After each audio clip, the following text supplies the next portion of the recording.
On November 3, 2016, police discovered 30-year-old Kayla Brown chained inside a shipping container on the property of successful South Carolina realtor Todd Kohlhepp. She'd gone missing along with her boyfriend, Charlie Carver, more than 2 months prior, and investigators had been working hard to determine what could have possibly happened to them. Detectives eventually determined that Brown and Carver had been planning to do some work on Kohlhepp's land the day they disappeared. With this information, they obtained a warrant to search the realtor's property, but they weren't prepared for what they saw when they arrived. After detectives heard banging coming from inside a large, metal container, they cut it open to find Brown inside, chained like a dog. Carver was nowhere to be seen, and Brown informed police that Kohlhepp had fatally shot him as soon as they arrived at the property on August 31st. Kohlhepp had then locked Brown in the shipping container and repeatedly raped her for weeks. After Kohlhepp's arrest, even more disturbing details began to come out about his crimes. Investigators discovered that he'd posted eerie reviews for the tools and weapons he'd used in the kidnapping and murder on Amazon. What's more, Brown wasn't Kohlhepp's first captive. She was simply the only one who'd survived. What sinister forces transform an outwardly successful businessman into a calculating predator who collects human lives like trophies? When police discovered Kayla Brown chained inside Todd Kohlhepp's shipping container after 2 months of brutal captivity, they had no idea they were just scratching the surface of his reign of terror. What twisted darkness drives a man to meticulously plan executions, boast about his kill count, and calmly describe putting bullets in his victims' foreheads as if discussing a routine task? Today's case is pure nightmare fuel, a shocking tale of obsession, betrayal, and a crime so brutal it left everyone speechless. This one will haunt you, so let's get into it.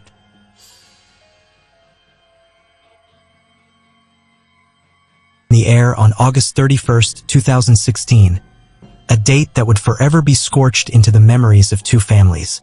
32-year-old Charlie Carver and his girlfriend, the vivacious 30-year-old Kayla Brown, were supposed to be sharing laughs over dinner with friends that evening. Instead, they were about to become the center of a bone-chilling mystery that would leave everyone who knew them shattered. Their love story had blossomed quickly, passionately, the kind that makes you believe in fate. Kayla had gushed to friends about Charlie, her eyes lighting up as she described their connection as a love that went beyond anything superficial. They'd already taken the leap of moving in together, building their shared dreams under one roof. This dinner was meant to be Kayla's proud moment, introducing the man who had stolen her heart to her closest friends. Kayla was a really wonderful person who always wants to please people. Her friend would later tell police, her voice breaking. One day Kayla met Charlie at her mom's work and she thought, "Oh wow, that's a sharp-looking man." The memory now twisted into something painful. Charlie was special, everyone said so. The firstborn child of Chuck Carver and Joan Shiflett, he had grown into a man with a heart as vast as the Carolina sky. He would give you the shirt off his back or the last $2 in his pocket. His father Chuck would later say, tears streaming down his weathered face. Joan described her son as someone who could bring a smile to even the saddest person. A beacon of light now extinguished without warning. But the dinner table sat empty that night. Calls went straight to voicemail. Text messages lingered, unread, in digital limbo.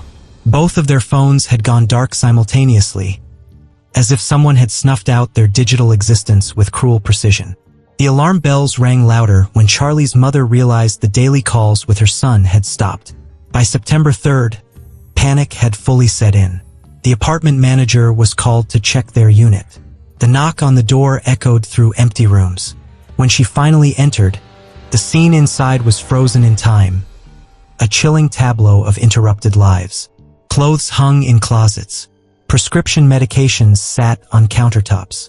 Kayla's contacts and glasses remained where she'd left them, items too essential to abandon willingly. But the most haunting discovery was Romeo, Kayla's beloved Pomeranian, abandoned and desperate, with no food or water for days. The tiny dog had been slowly starving in solitude. Romeo was Kayla's baby. Her mother Bobby would later sob to reporters. She would never leave him like that. Never. The words hung in the air like a terrible omen. Kayla's car remained parked outside, collecting dust in the apartment complex lot. But Charlie's 2002 Pontiac Grand Prix had vanished, the only thing missing from this macabre scene. Missing persons reports were filed, but the investigation stalled before it began. There were no clues, no witnesses, no breadcrumbs to follow. The couple had been seen having dinner with a friend at their apartment on August 29th. Kayla had sent a few text messages over the next 2 days. Charlie was captured on security footage leaving work on the afternoon of August 31st. And then, nothing. They had evaporated from existence. It's like you have a hot skillet and there are 2 drops of water you put on it, Kayla's mother described, her voice hollow with grief. They just disappear. Desperation drove their families to action. They became amateur detectives overnight, pleading on television, creating Facebook pages titled, "Find Kayla and Charlie," distributing flyers with trembling hands. Their faces haunted local newspapers and television screens. "This is just so out of character for Charlie," his mother Jo and begged through the camera. "If anybody knows anything, please call and leave a tip. I'm begging you, please." Her anguish radiated through screens across the county. "It's the emptiest feeling I've ever had," she continued, her eyes vacant. "It's like a constant pain in your head. Your arms feel like strings. You want to reach out, but there's nothing to hold on to because you're reaching for your son and he's not there." Words that would chill any parent to the bone. Police initially suggested the possibility of an impromptu vacation, a couple who had simply unplugged from life temporarily. But their families knew better. No one leaves their beloved pet to starve. No one disappears without a word to those who love them. Charlie's father Chuck took to searching rural roads himself, his truck crawling along ravines and creek beds, eyes scanning desperately for any sign of his son's missing car. Hospitals were contacted. Friends were interrogated. The void of information grew larger with each passing day. Then came the digital ghost. On October 1st, Charlie's Facebook page suddenly sprang to life. Bizarre posts appeared, life events backdated to claim that on July 1st, Kayla was pregnant. August 1st, they'd bought a house. September 1st, they'd gotten married. A week later, a photo of the couple materialized with a caption claiming they were fine, that they had simply chosen to leave. The post was later deleted, but the digital phantom remained, Charlie's account eerily active since the moment he had vanished from the face of the earth. Something sinister lurked behind these disappearances. Something that would eventually reveal a horror beyond imagination. The digital world became a stage.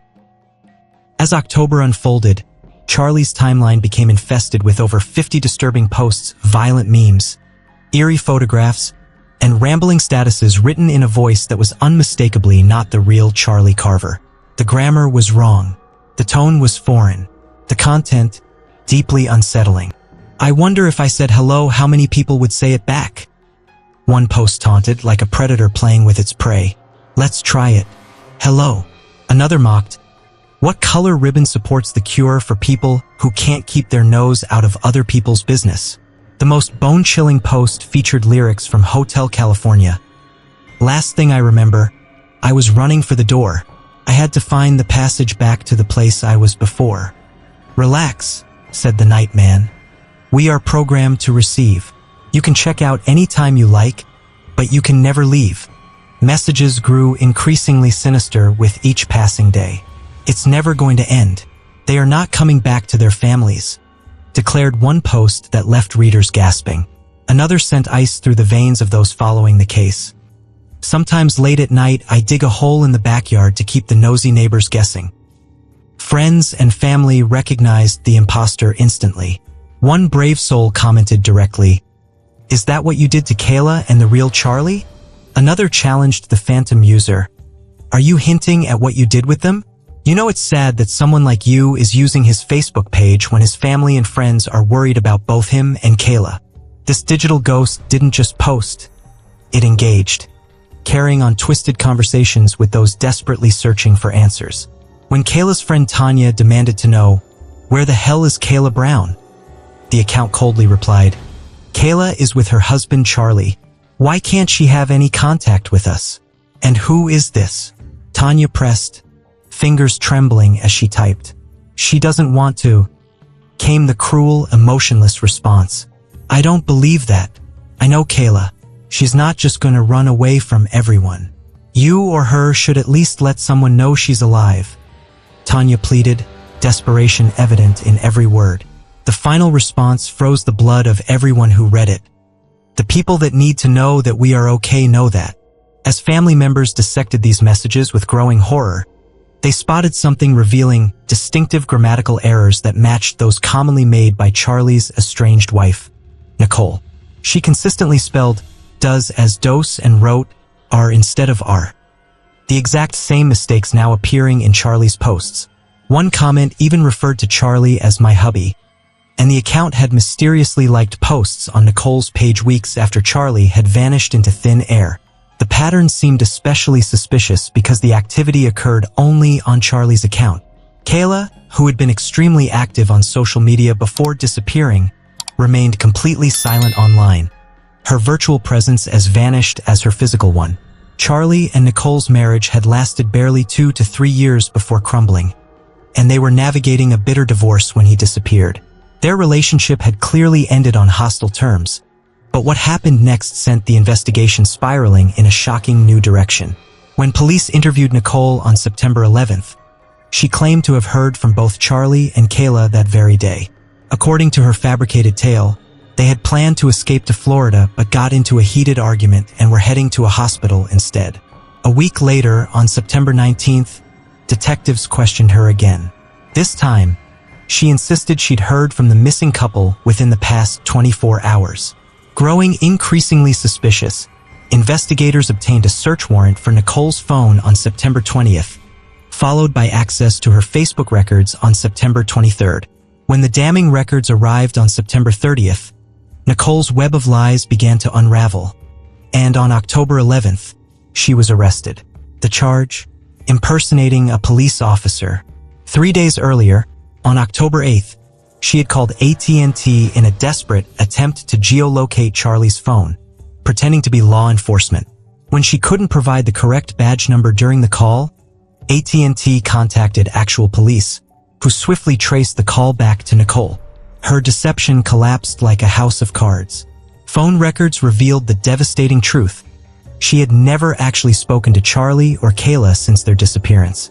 Her Facebook activity confirmed this fact beyond any doubt. Eventually, she confessed. She had never heard from either of them.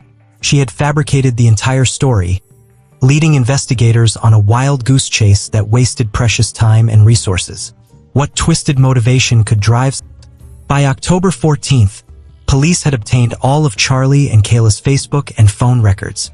As detectives combed through this digital evidence, a chilling tip arrived. Kayla was reportedly buried on a 100-acre farm in Spartanburg. The tip sent ice through the veins of every investigator on the case. The breakthrough that would crack the case wide open came from the couple's phone data. Their last digital footprints showed both devices pinging cell towers in Woodruff, a rural area in Spartanburg County, approximately 50 miles from their Anderson apartment. Their phones had remained active in this remote location from August 31st, the day they vanished, until September 2nd, when both devices fell silent forever. This final cell tower ping occurred ominously close to a sprawling 95-acre rural property, eerily similar to the 100-acre farm mentioned in the anonymous tip. When investigators dug deeper into Kayla and Charlie's Facebook messages, they discovered conversations mentioning a man named Todd Kohlhepp. Kayla had told Charlie that Todd had offered them work, arranging to meet at his residence in Moore before driving them to another property for some outdoor labor. The pieces of the horrific puzzle began to lock into place. Todd Kohlhepp was the registered owner of that same 95-acre property where the phones had emitted their final signals. This was no coincidence. This was the breakthrough they had been desperately seeking.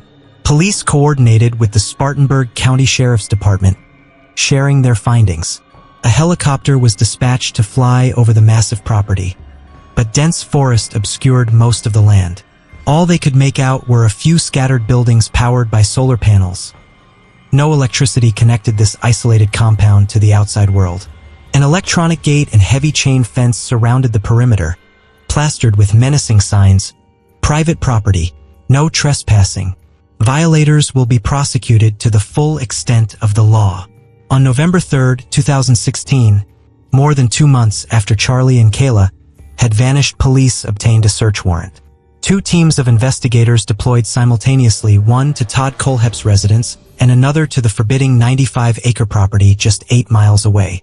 As officers drove past the threatening no trespassing signs and down a long, winding gravel driveway, an overwhelming sense of dread descended upon them. They came upon a 2-story garage that contained a makeshift living room. The walls were adorned with something straight from a nightmare: heavy chains, shackles, and padlocks.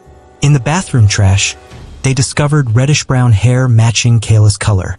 Outside, partially concealed in a ravine and crudely camouflaged with brown paint and foliage, sat Charlie's missing Pontiac Grand Prix.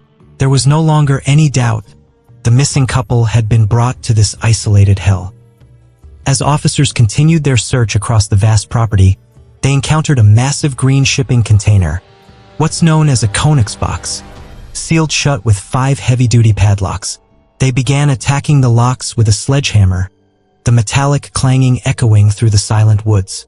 Then came a sound that sent shivers down their spines. Desperate banging and muffled screaming coming from inside the metal tomb. They paused, hearts pounding, and called out. A woman's voice, Kayla's voice, cried back, confirming she was trapped inside. Officers immediately assured her they would free her, no matter what it took. For an agonizing 15 to 20 minutes, they attacked the industrial-strength locks with a power saw. The video footage of this rescue, later released to the public, captures one of the most emotionally raw moments in criminal investigation history. Each second must have felt like an eternity to Kayla, hearing freedom just inches away yet still chained in darkness. Finally, the locks gave way. Officers had to pry the heavy doors open with crowbars, revealing a pitch-black interior illuminated only by their flashlights. They navigated past piles of stored items and a large cage before reaching the back of the container, where they discovered a sight that would haunt them forever. There was Kayla, chained like an animal, lying on a dog bed. A heavy metal collar around her neck tethered her to the wall. Her ankles were bound together with chains, her wrists similarly shackled. For 2 unimaginable months, she had endured this living nightmare.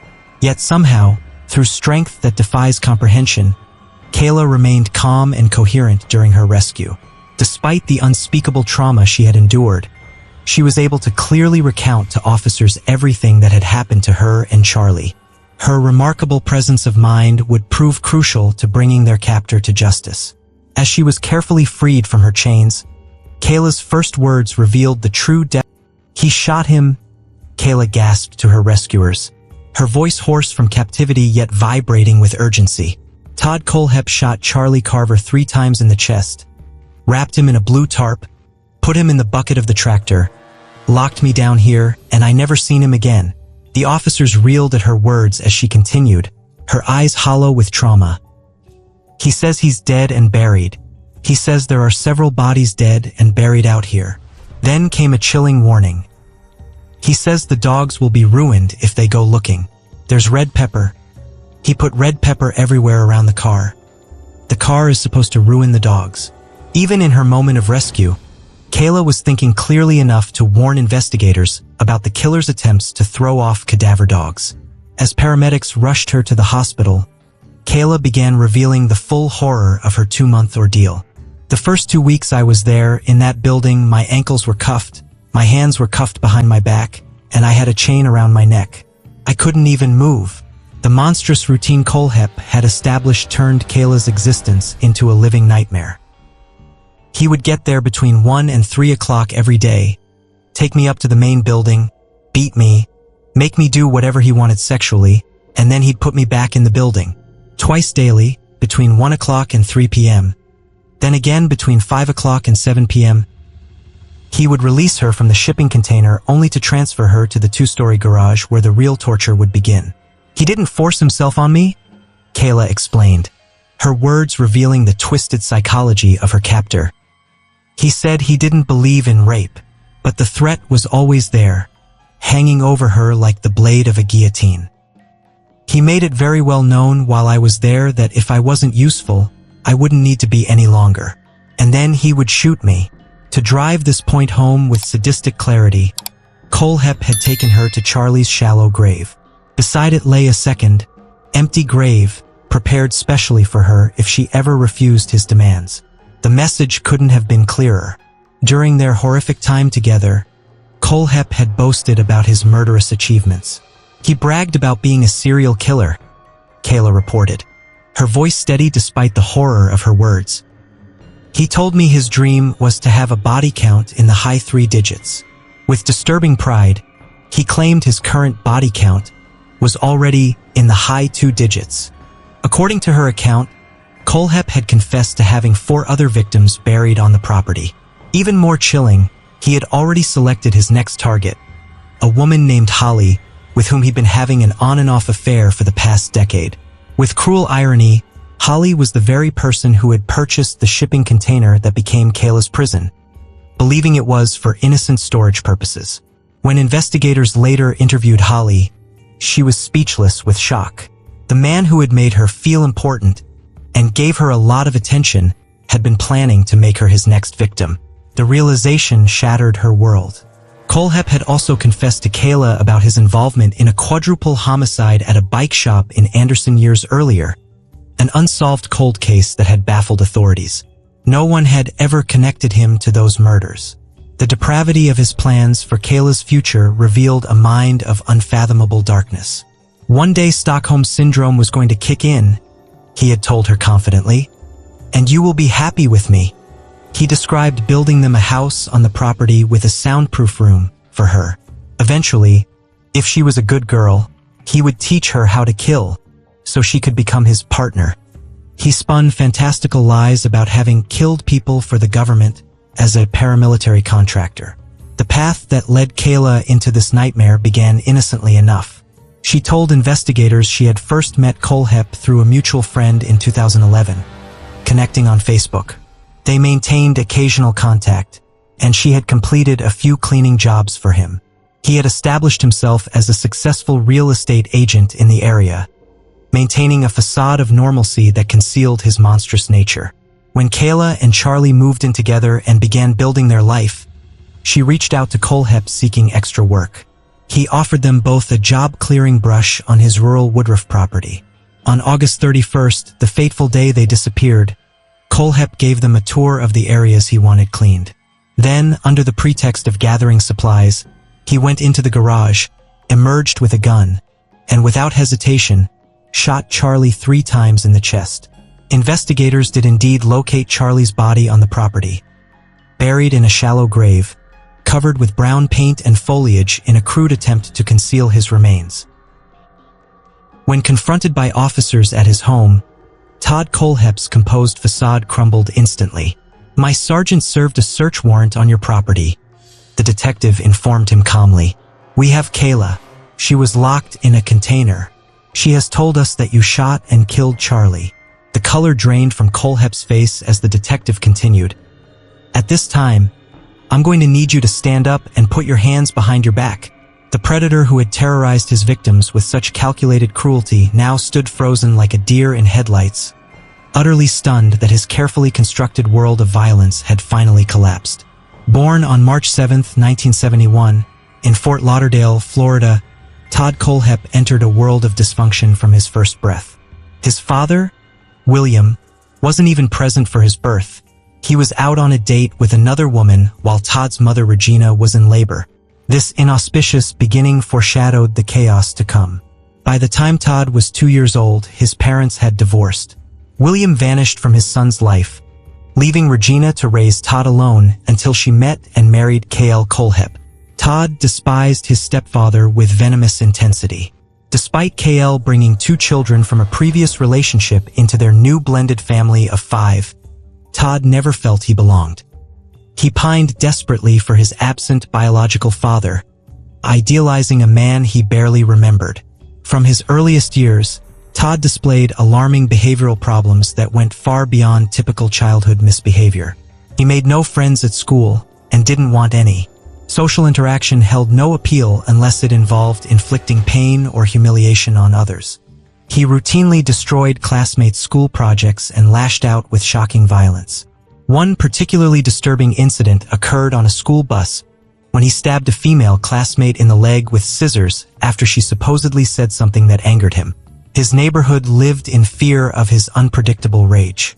Witnesses reported seeing him slam other children's heads against poles.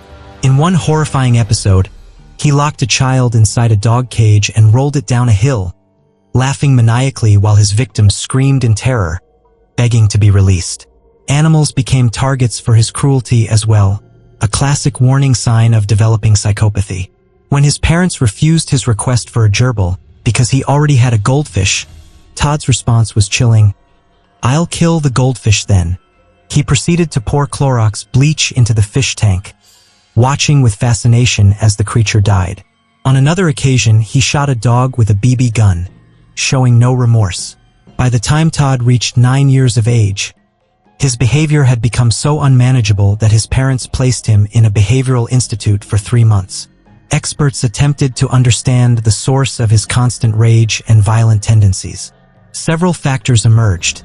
His mother Regina's enabling behavior topped the list.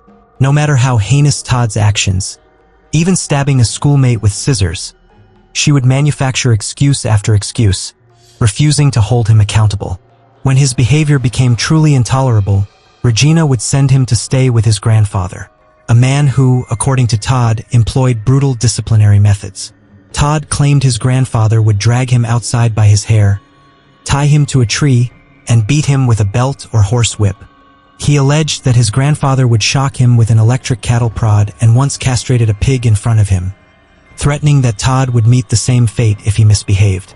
The third factor was Todd's profound sense of alienation within his own home. The toxic relationship with his stepfather, coupled with the perception that KL favored his biological children, left Todd feeling like an outsider, second class, and unwanted. This perception, whether accurate or exaggerated, festered in his young mind. By age 12, Todd had developed an obsessive fantasy about living with his biological father. Despite having no contact with the man since he was 2 years old, Todd had constructed an elaborate idealization of what life with his father would be like. When Regina resisted the idea, knowing William's true character, Todd's response was terrifying. He took a hammer to the brand new bedroom furniture she had purchased to entice him to stay, destroying it completely. He threatened to kill her if she didn't let him go to his father. Fear consumed Regina's life. She took to locking Todd in his bedroom at night for safety, while also placing a lock on her own bedroom door, securing herself against nighttime attacks from her own son. When Todd began threatening suicide if denied access to his father, Regina finally relented, hoping against hope that reconnecting with his biological father might somehow calm his rage. At 12 years old, Todd moved to Arizona to live with William, a decision that would prove catastrophic. Rather than providing the stability and guidance the troubled boy needed, William introduced Todd to new forms of criminality and violence. He taught his son to make and detonate bombs. He involved the boy in theft operations, taking him to business parks where they would steal whatever they could carry and load it into a truck. William fabricated stories about being an ex-mercenary, a lie Todd would later echo in his own fabrications to Kayla. He established twisted rules of masculinity. If Todd lost a fight at school, he was forbidden to come home, branded an embarrassment. Yet perversely, if Todd won a fight, William would beat him for taking it too far. This contradictory messaging only served to intensify the violent impulses already brewing within the boy. During these years in Arizona, Todd felt the violence inside himself growing exponentially. At 14, he claimed to have experienced a pivotal moment. After witnessing a friend get shot by a gang member in an alleyway, Todd allegedly tracked the shooter to his car and fired through the window. He never learned the man's name or whether he survived. He simply walked away from the shooting, a 14-year-old who had already crossed the threshold into deadly violence. Todd's first documented criminal conviction came at 15, stemming from a horrific incident involving his 14-year-old neighbor, Katie. Despite her consistent rejection of his advances, Todd developed an obsessive fixation on the girl. On November 25, 1986, while Todd's father was away, Katie was babysitting her younger siblings. a 5-year-old brother and 3-year-old sister. When Todd appeared at her door, he tried to lure her outside with a fabricated story about a boy she had a crush on waiting nearby, wanting to see her. Katie repeatedly refused, explaining she couldn't leave the sleeping children. Todd persisted, moving from the front door to the rear entrance when she closed the door on him. Eventually, hoping a brief appearance outside might make him leave, Katie stepped out barefoot. In that moment, 15-year-old Todd pressed a gun to her head, forcing her to walk 3 doors down to his house. Once there, he tied her up, covered her mouth with duct tape, held a knife to her throat, and assaulted her. During this horrific ordeal, Katie's 5-year-old brother woke to find his sister missing and called 911 in panic. Hearing approaching sirens, Todd decided to take Katie back home, concocting a story about searching for a lost dog. As he released her, he threatened to kill her and her entire family if she revealed what had happened. When Todd escorted Katie back to her home, police and her frantic parents were already waiting. Following his instructions, the terrified girl initially claimed they had merely been searching for a missing dog, but her traumatized appearance told a different story. With gentle coaxing from officers, Katie broke down in tears, revealing the horrific assault she had just endured. Police immediately descended on Todd's house. When they arrived, the 15-year-old calmly opened the door holding a .22 caliber rifle. His first words revealed a chilling awareness of his actions. "How much time am I going to get for this?" No denial, no remorse, just a cold calculation of consequences. Following his arrest, Todd underwent a court-ordered psychological assessment that produced disturbing results. Doctors diagnosed him with borderline personality disorder, noting that while he wasn't detached from reality, which made his actions all the more terrifying, he exhibited deep emotional disturbance. He callously told the psychiatrist that he had attacked Katie to rebel against his father, as if sexual assault were merely an act of teenage defiance. The evaluation revealed a teenager with an inflated ego, incapable of experiencing any emotion except anger, and pathologically rebellious toward authority. These findings led prosecutors to make a critical decision.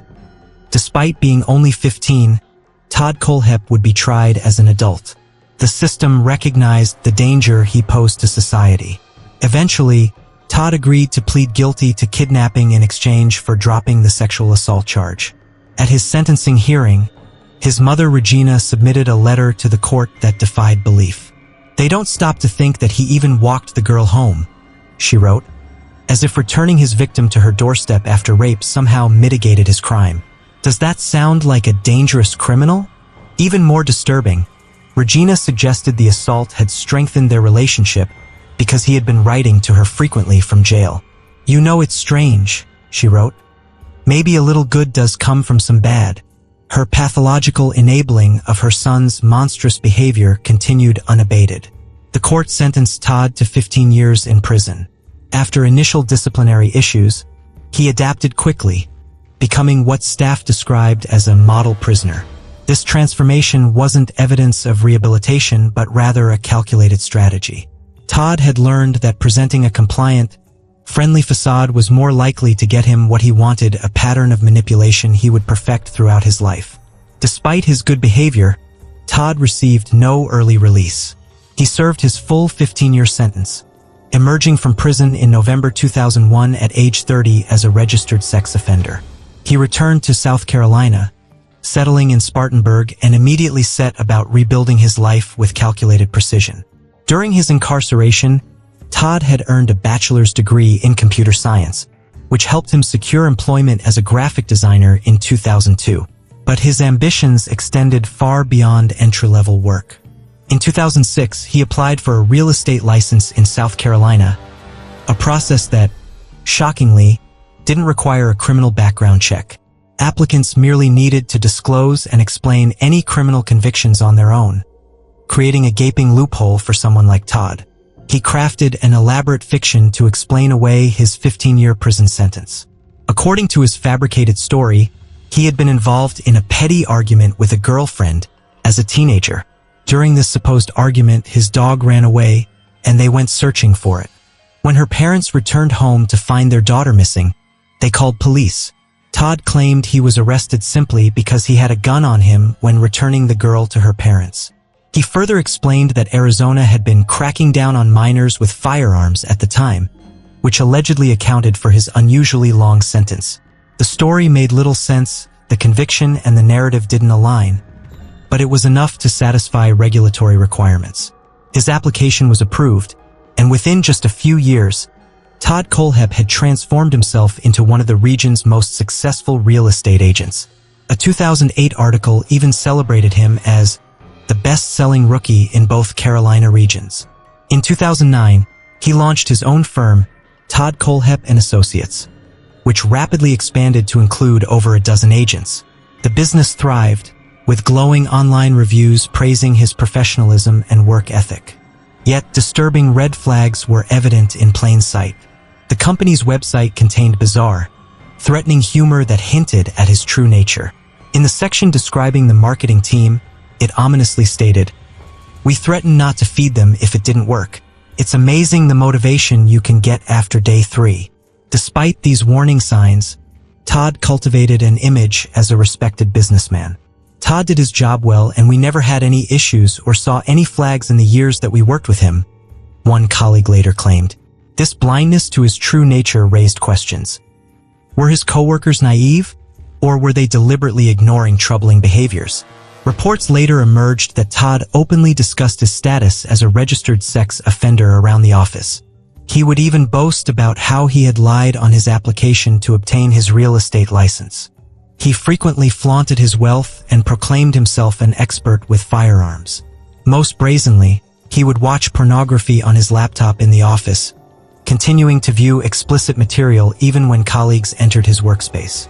Somehow, this highly inappropriate behavior was tolerated or overlooked, allowing his public persona as a successful businessman to mask the predator lurking within. Behind the facade of normalcy and business success, Todd Kohlhepp was cultivating far darker plans. The teenage sexual predator who had been locked away for 15 years had emerged not rehabilitated. As Todd Kohlhepp built his successful real estate empire, he indulged his newfound wealth with increasingly lavish purchases. He collected multiple properties, drove luxury BMW vehicles, and owned an impressive fleet of cars. In 2013, he achieved what he called a childhood dream by obtaining his pilot's license, a disturbing accomplishment for a man with his predatory instincts. The following year marked a sinister milestone when he purchased the sprawling 95-acre rural property in Woodruff that would later become Kayla's prison and Charlie's grave. He invested $80,000 fortifying this compound with an electronic gate system and heavy chain fence encircling the entire perimeter. More telling were the deer cameras and bear traps strategically placed throughout the property, surveillance and capture devices that were clearly intended for prey of the human variety.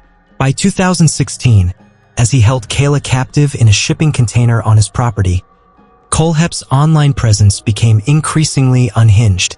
His public Facebook posts read like taunting clues for anyone paying attention. On September 15th, while Kayla was chained in darkness, he wrote, "Reading the news. This person missing, that person missing, another person missing. Oh wait, that person just went to the beach with a friend. Other person was found with her parole violation boyfriend." He continued with a chilling joke about his own potential disappearance. "In the event I become missing, please note no one would take me. I eat too much and I'm chubby.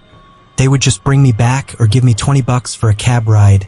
Most likely if I'm missing it's because my dumb ass did something on that tractor again and I'm too stubborn to go to the doctor. I got 9 lives." On September 26th, he posted about family discipline. "In my family, you got backhanded for talking back or being disrespectful. Actually acting up ended up a spanking that was epic. You do not want to make the same mistake in my family again."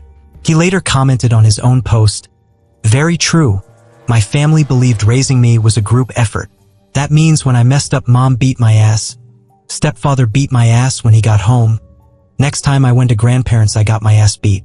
In a particularly disturbing post on September 30th, he wrote, "Just admit it. You look at the news, you see the political crap and school shootings and just general what the hell is going on. Zombie apocalypse is starting to look better and better every day." Most chillingly, on November 3rd, the very day of his arrest, he posted, We need a bowler to come as a huge snowstorm, wipe out half the population, then melt away. Just tired of entitlement, rude people for no reason, people who race to cut in front of you, slam the brakes on to make right turns, and that mother that stands in the aisle of the grocery store and dude, you know who you are, that blocks the aisle checking out the microbrews and blocking everyone on their way to Michelob. Move! Even more incriminating were Kohlhepp's Amazon product reviews, which read like a serial killer's shopping guide. For a master padlock, he wrote, "Solid locks have 5 on a shipping container. Won't stop them but sure will slow them down till they're too old to care. On a fixed blade knife review, haven't stabbed anyone yet. But I am keeping the dream alive, and when I do, it will be with a quality tool like this." Another master lock review read, "Works great also if someone talks back. Go old school on them by putting this in a sock and beating them. They won't appreciate the hardened steel like you will. Works great on shipping containers." His shovel review advised, "Keep in the car for when you have to hide the bodies and you left the full-size shovel at home. Doesn't come with tape, which would have been nice." For a chainsaw, he noted, "Works excellent.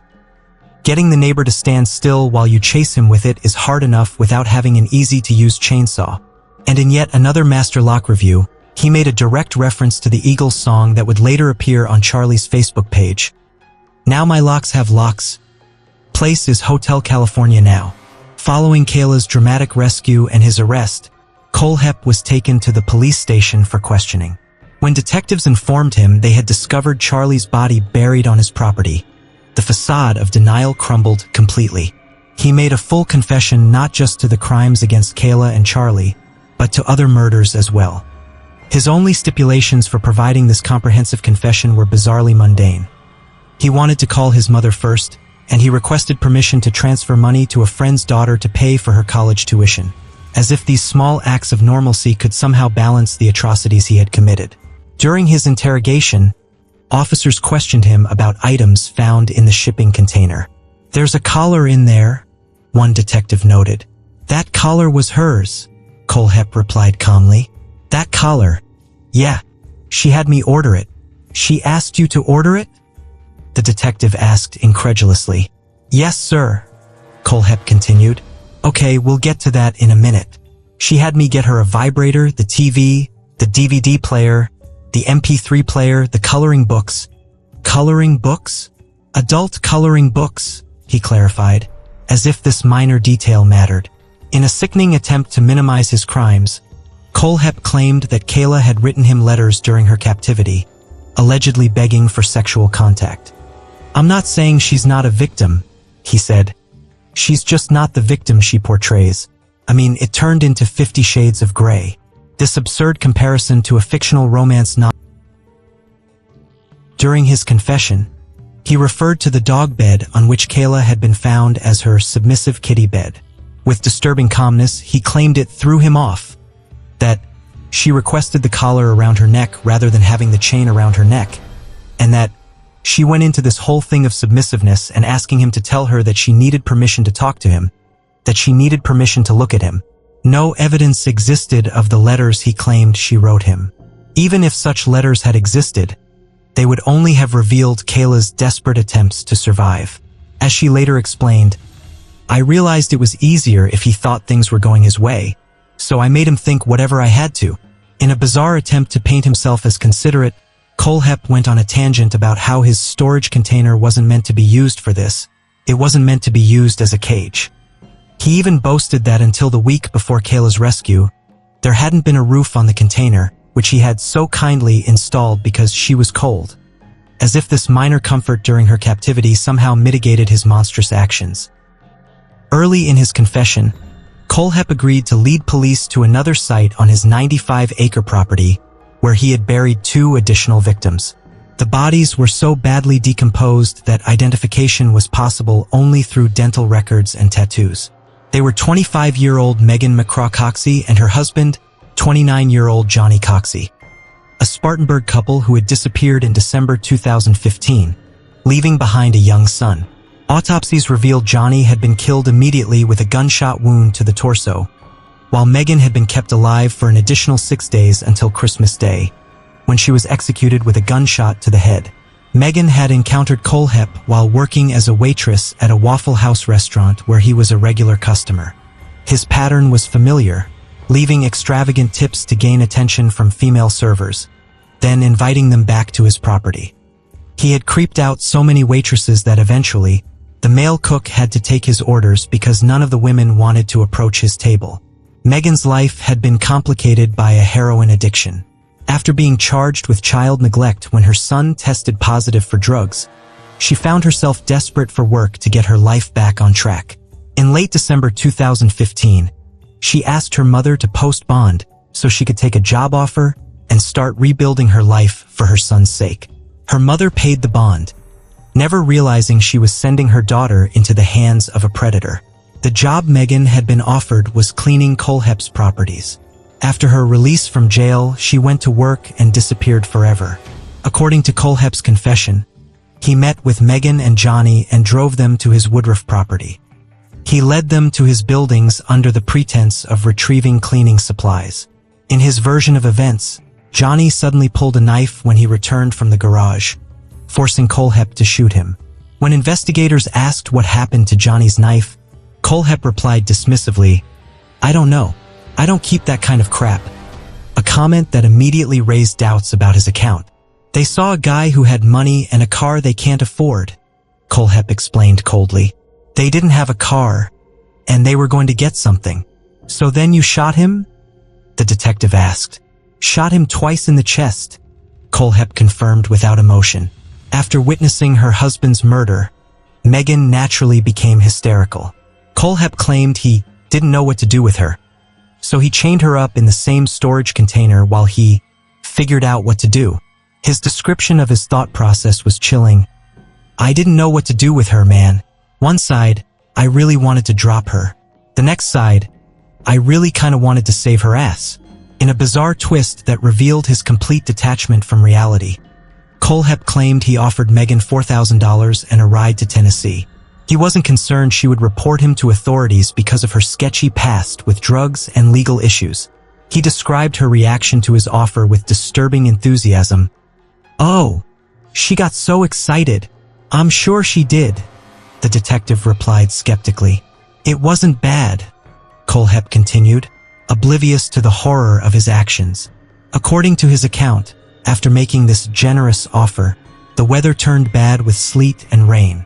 Not wanting to drive in poor conditions, he simply left Megan chained in the shipping container for several days. On Christmas Day, he went to check on her and discovered she had somehow managed to set a small fire inside the container. "Went to get her out, and all of a sudden, it's like I had a caged animal on my hands," he complained. "I don't know what the hell." She went from, "I'm so freaking happy in the world. I'm going to go to Tennessee with all my money, and I'm going to restart my life. Thank you. Thank you. Thank you to bat-crazy mate." His bewilderment at her irrational behavior, after he had murdered her husband in front of her and kept her locked in a metal box for nearly a week, demonstrated the profound disconnect from humanity that defined Kohlhepp's psyche. That this shocked and agitated him enough to execute her on Christmas Day revealed the depth of his monstrosity. These weren't his only victims. As investigators would soon discover, the nightmares buried on Kohlhepp's property extended far beyond what anyone had initially imagined. Kohlhepp's deranged justifications continued as he Then came the revelation that stunned investigators. Kohlhepp confessed to an unsolved quadruple homicide that had haunted South Carolina law enforcement for 13 years. The 2003 Superbike Motorsports Massacre had been one of the state's most notorious cold cases, baffling detectives with its seemingly senseless brutality. Superbike Motorsports in Chesney, South Carolina, had been more than just a motorcycle dealership. It was a gathering place where customers became friends with the staff, often hanging out at the store simply to socialize. The business was owned by 30-year-old Scott Ponder, who ran it alongside his best friend, 29-year-old Brian Lucas. Their warm, welcoming demeanor had created a community around the shop. One regular customer, a man named Noel, later recalled the atmosphere. "Anytime I was off work, I would go up there. A lot of us went up there to hang out. It was a good time, a really good time. Definitely my closest friends. I would leave there on Sundays and I would say, 'All right guys, Love you guys. On the afternoon of November 6, 2003, Noel wanted to visit his friends at the shop. He called around 2:30 p.m. to make sure they were available. Scott's 52-year-old mother, Beverly Guy, answered the phone. She occasionally helped at the dealership and had stopped by that day to run some errands, mentioning she was about to head to the bank to make a deposit. She assured Noel that Scott and Brian would be there, encouraging him to come by. When Noel arrived half an hour later at 3 p.m., he walked into a scene of unimaginable horror. Brian Lucas, Scott Ponder, Beverly Guy, and 26-year-old mechanic Chris Sherbert all lay dead on the floor, executed in cold blood. Each victim had been shot multiple times with a 9mm pistol, at least once in the chest and once in the forehead, execution style. "What's the problem?"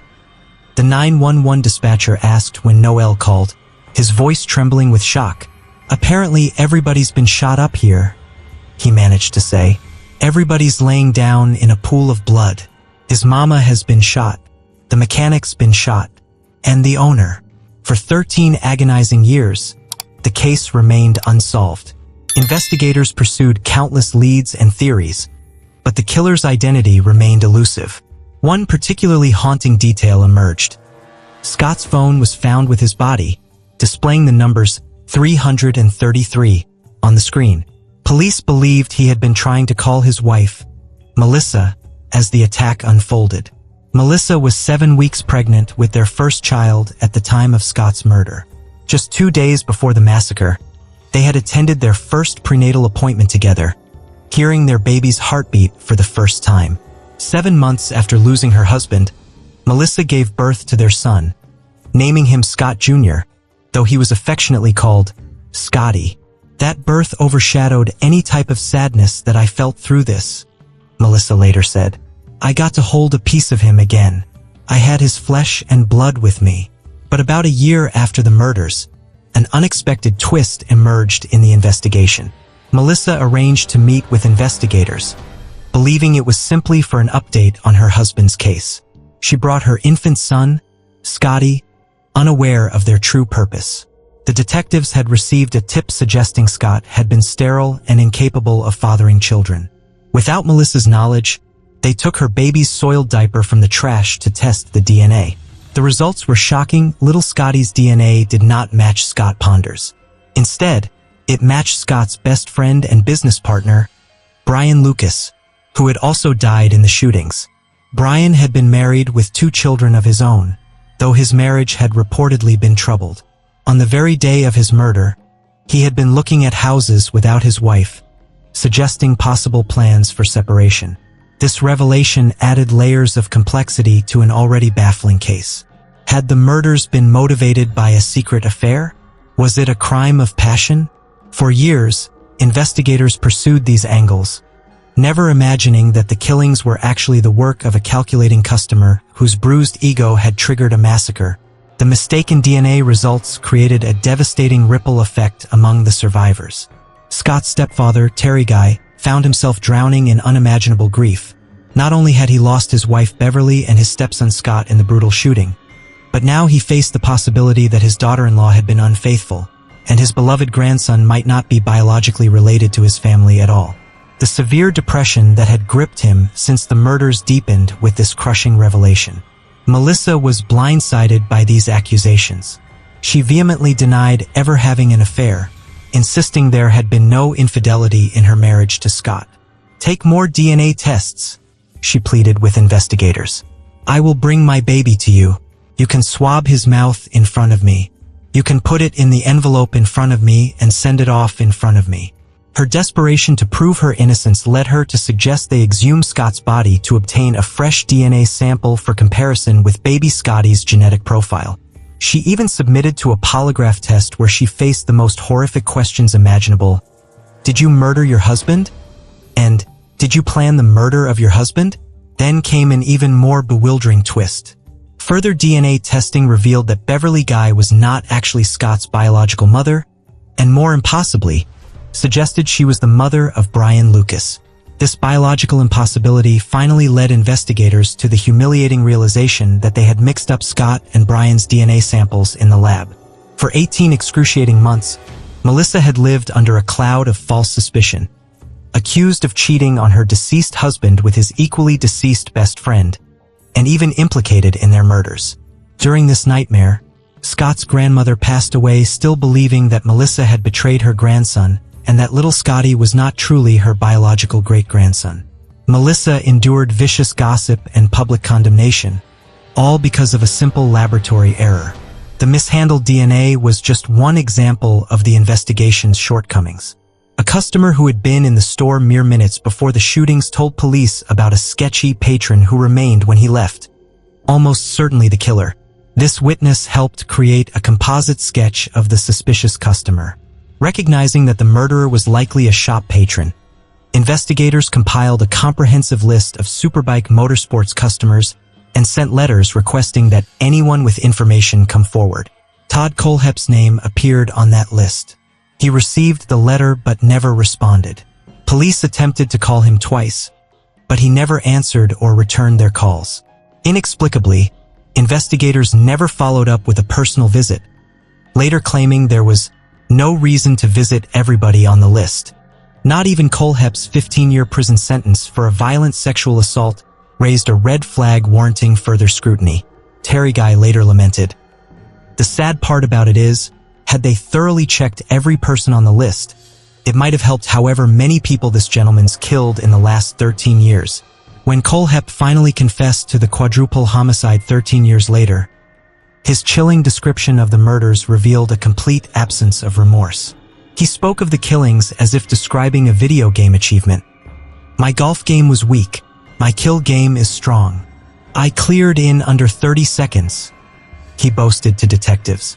"You what now?" an investigator asked, stunned. "I cleared that door under 30 seconds, Kohlhepp repeated proudly. "You guys would have been proud." The detectives were visibly disturbed by his callous pride in the efficiency of his massacre. Kohlhepp explained that the murders stemmed from a perceived slight that had festered in his mind. Just 2 years after his release from prison, while studying at Greenville Technical College, he decided to purchase a motorcycle. He went to Superbike Motorsports and spent $9,000 on a bike that quickly proved too powerful for an inexperienced rider like himself. Days after his purchase, the motorcycle was stolen from his apartment complex. Rather than viewing this as random bad luck, Kohlhepp's paranoid mind constructed a conspiracy. They dropped it off at the apartment so they knew where it was stored, he reasoned. 2-3 days later, it was stolen. I made a police report. Insurance came out. I lost a $1,000 deductible. According to his account, he returned to the store to purchase another bike. While there, he claimed one of the employees implied they might have been involved in the theft.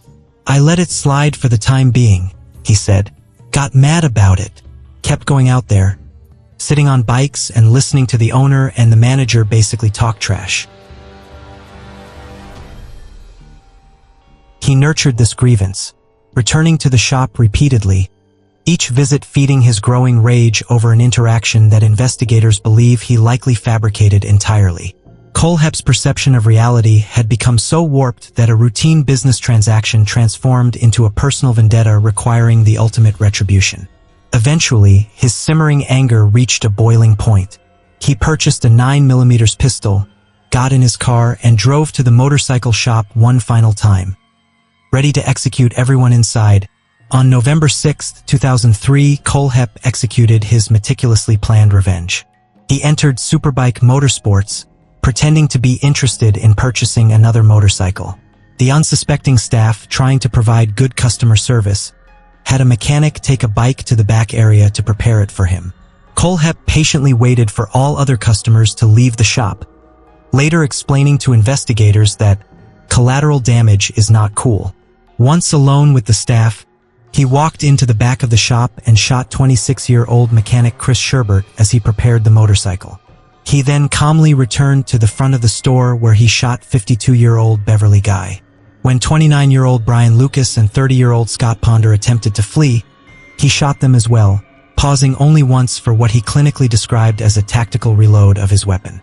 "I proceeded to walk back through the building to clear," he told investigators with disturbing precision. "And as I did, I put one in each person's forehead." His description of the methodical execution of 4 innocent people sounded more like a military operation than the senseless massacre it was. On May 26, 2017, Todd Kohlhepp finally faced justice, pleading guilty to 7 counts of murder, 2 counts of kidnapping, and 1 count of criminal sexual assault. The court sentenced him to 7 consecutive life sentences without the possibility of parole. While this verdict could never heal the immeasurable pain inflicted on the victims' families, it provided a measure of closure for those who had waited years, some more than a decade, for answers. Kayla Brown, still battling severe PTSD from her 2-month captivity, did not attend the trial. The courtroom filled with family members of the victims, who offered each other support through the emotional proceedings. Scott's widow Melissa, her voice breaking with emotion, addressed her husband's killer directly. "I've missed motorcycle riding on the back of his bike, having him there to rub my pregnant belly, to feel Scott Jr. kick, and take him bike riding. I lost so much." Megan Coxey's mother Mary spoke of the devastating impact on Megan's young son. "Every time we went anywhere, he looked for his mom. Then the day came where we found out where his mom was. It was one of the worst days of our lives to tell him that his mom was dead." In a display of staggering denial that mirrored her enabling behavior throughout Kohlhepp's life, his mother Regina continued to defend her son. "It's not like he went out daily and killed somebody," she told reporters. "There was a lot of time between the first ones and then the others, which I know doesn't mean the families. And I'm sorry, but he wasn't a serial killer." Her stunning refusal to acknowledge reality, as her son fit the very definition of a serial killer, left many speechless. She even attempted to justify his murderous rampages by claiming his victims had embarrassed him. "Anybody, I don't care who you are, whether you have a temper or you don't have a temper, nobody wants to be embarrassed," she stated, as if public humiliation naturally led to mass murder. In the aftermath of the criminal proceedings, Kayla Brown and many of the victims' families filed wrongful death lawsuits against Kohlhepp. In August 2018, Kayla was awarded $6.3 million in damages, while Johnny Coxey's family received $2.7 million. Kohlhepp's assets were auctioned to provide compensation and pay off his debts. His infamous 95-acre Woodruff property, the site of such unspeakable horrors, sold for $500,000. Melissa Brackman, formerly Ponder, emphasized that these lawsuits were never about financial gain. Given the limited value of Kohlhepp's assets compared to the damages awarded, significant payouts were unlikely.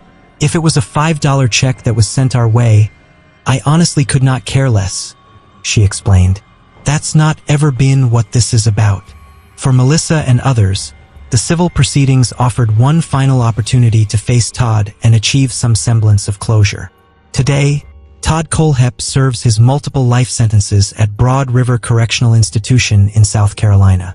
The cold calculation with which he described his crimes, treating murder as a game, boasting about his kill count, and showing not a flicker of genuine remorse, demonstrates a level of depravity that defies comprehension. His case stands as one of the most disturbing in modern criminal history, not just for the brutality of his crimes, but for how easily he moved through society, building a successful business and cultivating a respectable image while harboring murderous impulses. The facade of normalcy he maintained makes his case all the more terrifying. A monster hiding in plain sight. Perhaps the most remarkable